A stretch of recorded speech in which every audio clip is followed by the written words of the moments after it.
আসসালামু আলাইকুম। ভারতের টুটি চেপে ধরেছে ট্রাম্প প্রশাসন। রাশিয়া থেকে তেল কেনার কারণে এবার আসছে কঠোর জ্বালানি নিষেধাজ্ঞা। সিরিয়ার সুয়াইদায় চলছে যুদ্ধ, নিহত বেড়ে ১,০০০। ফিলিস্তিনে রচিত হচ্ছে ইসরায়েলের পৈশাচিকতার নিত্য নতুন রেকর্ড। শনিবার নিহত কমপক্ষে ১১৬।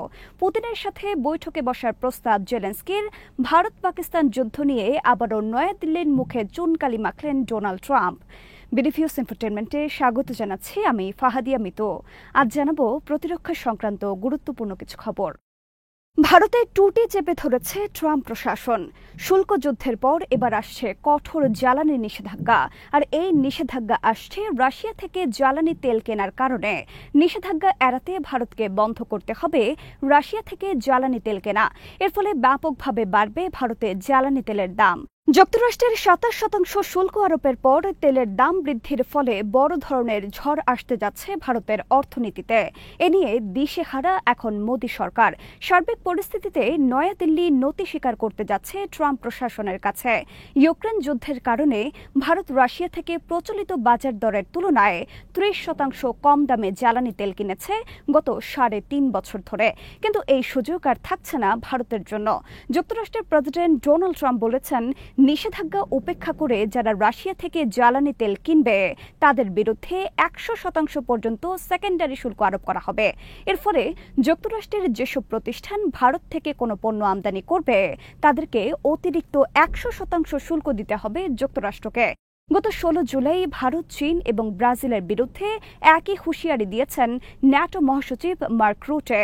মার্ক রুটের এই হুঁশিয়ারির পর ভারতের পেট্রোলিয়াম মন্ত্রী হরদীপ সিং বলেছেন, আমরা জ্বালানি তেল আমদানির ক্ষেত্রে কোনো ধরনের চাপের মুখে নেই।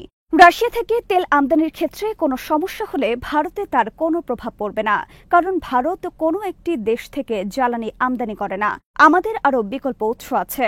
ভারতের সমালোচকরা বলছেন, পশ্চিমাদের চাপের কাছে নতি স্বীকার করেছে ভারত। হরদীপ সিং এর বক্তব্য তার প্রমাণ। হরদীপ সিং এর কথায় এটি পরিষ্কার যে পশ্চিমারা নিষেধাজ্ঞা দিলে তিনি রাশিয়া থেকে কম দামে জ্বালানি তেল আমদানি বন্ধ করে বেশি দামে অন্য দেশ থেকে জ্বালানি তেল কিনবেন। ইউক্রেন যুদ্ধের কারণে যুক্তরাষ্ট্র রাশিয়ার ওপর ইতিহাসের সবচেয়ে কঠোর অবরোধ আরোপ করে। যেসব দেশ রাশিয়া থেকে জ্বালানি তেল আমদানি করে তাদের বিরুদ্ধেও বিভিন্ন ধরনের অবরোধ করে যুক্তরাষ্ট্র। এসব অবরোধ আর হুমকি সম্পূর্ণরূপে উপেক্ষা করে ভারত রাশিয়া থেকে জ্বালানি তেল আমদানি করে। ভারতের পররাষ্ট্রমন্ত্রী এস জয়শঙ্কর তখন যুক্তরাষ্ট্রের হুমকি আর অবরোধের প্রতি বৃদ্ধাঙ্গুলি দেখিয়ে বলেছিলেন, ভারত যেখানে কম দামে জ্বালানি তেল পাবে সেখান থেকেই কিনবে। একটি স্বাধীন দেশ হিসেবে এটি ভারতের একান্ত নিজস্ব বিষয় সে কোথা থেকে জ্বালানি তেল কিনবে। এক্ষেত্রে কোনো হুমকির কাছে তারা মাথা নত করবে না। এভাবে ভারত যুক্তরাষ্ট্রের অবরোধ আর হুমকি উপেক্ষা করে রাশিয়া থেকে জ্বালানি তেল ক্রয় ব্যাপকভাবে বৃদ্ধি করে। এর কারণ ইউক্রেন যুদ্ধের কারণে রাশিয়ার ওপর অবরোধের ফলে আন্তর্জাতিক বাজারে জ্বালানি তেল বিক্রি করতে পারছিল না রাশিয়া। এই অবস্থায় রাশিয়া ঘোষণা দেয় ৩০% পর্যন্ত কম দামে জ্বালানি তেল বিক্রির।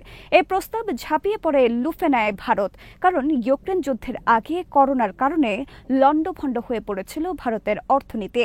এই অবস্থায় ইউক্রেন যুদ্ধে কপাল খুলে যায় ভারতের।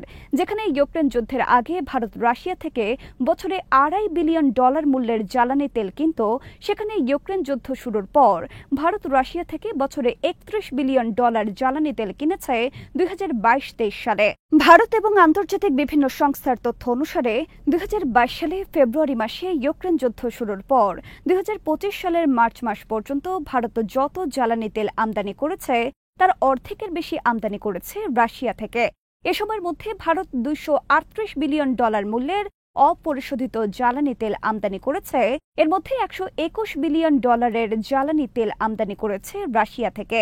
ভারতীয় মুদ্রায় এর পরিমাণ ১.৫ লাখ কোটি রুপি। ভারত বিশ্বের তৃতীয় বৃহত্তম জ্বালানি আমদানিকারক দেশ এবং গত ৩.৫ বছর ধরে ভারত তার অধিকাংশ অপরিশোধিত জ্বালানি তেল আমদানি করেছে রাশিয়া থেকে। কেবল তাই নয়, ভারত অত্যন্ত কম দামে রাশিয়া থেকে অপরিশোধিত জ্বালানি তেল কিনে সেটা রিফাইন করে ইউরোপের বাজারে উচ্চ মূল্যে বিক্রি করেছে। আর এসব ভারত করেছে যুক্তরাষ্ট্রের নিষেধাজ্ঞা উপেক্ষা করে। ভারত তার প্রয়োজনীয় জ্বালানি তেলের ৮৫% আমদানি করে থাকে, আর ইউক্রেন যুদ্ধ শুরুর পর ভারত পরিণত হয় রাশিয়ার প্রধান জ্বালানি তেল ক্রেতার। যুক্তরাষ্ট্র সহ পশ্চিমারা তখন অভিযোগ করে ভারত রাশিয়া থেকে জ্বালানি তেল কেনার মাধ্যমে বাঁচিয়ে রেখেছে রাশিয়ার অর্থনীতি, আর এর মাধ্যমে ভারত সরাসরি অংশ নিয়েছে রাশিয়ার পক্ষে এবং ইউক্রেনের বিরুদ্ধে। জ্বালানি তেল কেনার মাধ্যমে তারা সরাসরি সহায়তা করছে রাশিয়াকে, যেখানে যুক্তরাষ্ট্র সহ তার পশ্চিমা মিত্ররা ইউক্রেনকে যাবতীয় অস্ত্র ও অর্থ সরবরাহের মাধ্যমে রাশিয়ার বিরুদ্ধে প্রক্সি যুদ্ধ পরিচালনা করছে।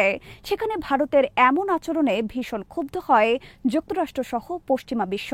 কিন্তু তারপরেও যুক্তরাষ্ট্রের বাইডেন প্রশাসন তখন ভারতের বিরুদ্ধে কোনো ব্যবস্থা গ্রহণ করা থেকে বিরত থাকে, কারণ চীনকে মোকাবেলায় তার প্রয়োজন ছিল ভারতকে। সে কারণে সে ভারতকে বেশি ঘাটাতে চায়নি, আর এই সুযোগে তখন ভারত একের পর এক উপেক্ষা করতে থাকে যুক্তরাষ্ট্রের সব হুমকি আর নিষেধাজ্ঞা।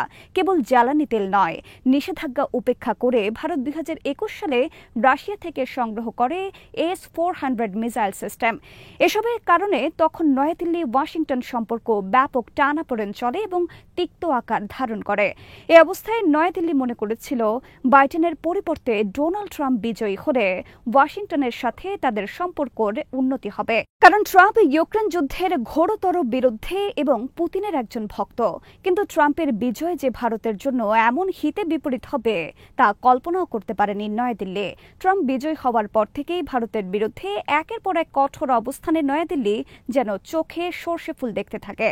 হোয়াইট হাউস সফরের সময় বাংলাদেশ ইস্যুতে ডোনাল্ড ট্রাম্প মোদির গালে কষে চড় মারার পর ট্রাম্প প্রশাসন নয়াদিল্লির প্রতি চূড়ান্ত আঘাত করে অবৈধ ভারতীয়দের শিকল পরিয়ে ভারতে ফেরত পাঠানোর মাধ্যমে। এরপর শুরু হয় শুল্কযুদ্ধ। শুল্কযুদ্ধের পর এবার ভারতের বিরুদ্ধে চূড়ান্ত আঘাত আসতে যাচ্ছে রাশিয়া থেকে সস্তায় জ্বালানি তেল বন্ধ করার মাধ্যমে। ভারতীয় চিন্তাবিদ অজয় শ্রীবাস্তব সহ অনেক সমালোচকরা বিবিসি সহ আন্তর্জাতিক গণমাধ্যমের কাছে সম্প্রতি বলেছেন, মোদী সরকার নতি স্বীকার করেছে ট্রাম্প প্রশাসনের কাছে। তারা বাইডেন প্রশাসনের সময় যেভাবে মাথা উঁচু করেছিল সেটি এখন নেই। ট্রাম্প প্রশাসনের চাহিদার যেন শেষ নেই।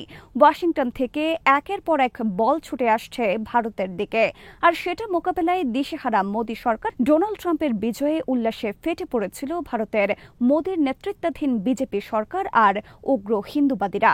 এমনকি ট্রাম্পের বিজয়ের জন্য রীতিমতো পূজা অর্চনা করেছিল অনেক হিন্দু, কারণ ট্রাম্পকে মনে করা হয়েছিল মোদির অন্যতম একজন ঘনিষ্ঠ বন্ধু।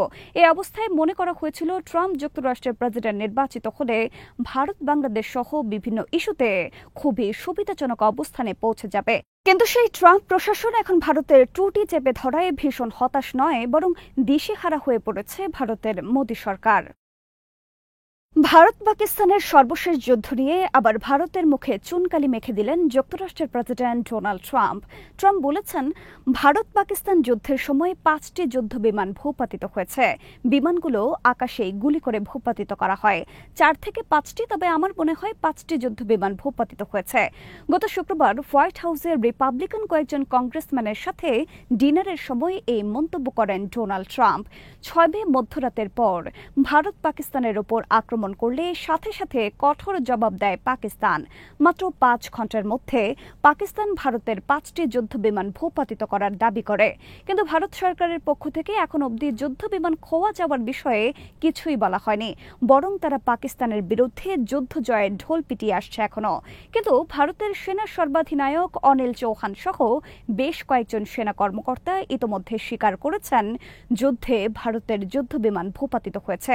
এবার যুক্তরাষ্ট্রের প্রেসিডেন্টের পক্ষ থেকে ৫টি যুদ্ধ বিমান বিধ্বস্ত হবার তথ্য প্রকাশ করার ঘটনা ভারতের বিরুদ্ধে আরেকটি বড় আঘাত। ডোনাল্ড ট্রাম্প দাবি করে আসছেন তার মধ্যস্থতায় ভারত পাকিস্তান যুদ্ধ বন্ধ হয়েছে। পাকিস্তানও এটা স্বীকার করেছে, কিন্তু ভারত ট্রাম্পের এই দাবি অস্বীকার করে বলেছে কোনো তৃতীয় পক্ষের মধ্যস্থতা ছিল না। অথচ যুদ্ধবিরতি বিষয়ক প্রকাশিত খবরে বলা হয়েছে, পাকিস্তানের দাঁত ভাঙা জবাবে দিশেহারা ভারত মরিয়া হয়ে যুদ্ধ বন্ধের চেষ্টা করেছিল। সেজন্য সে যুক্তরাষ্ট্র, তুরস্ক, ইরান, সৌদি আরব সহ বিভিন্ন দেশের দ্বারস্থ হয়েছিল।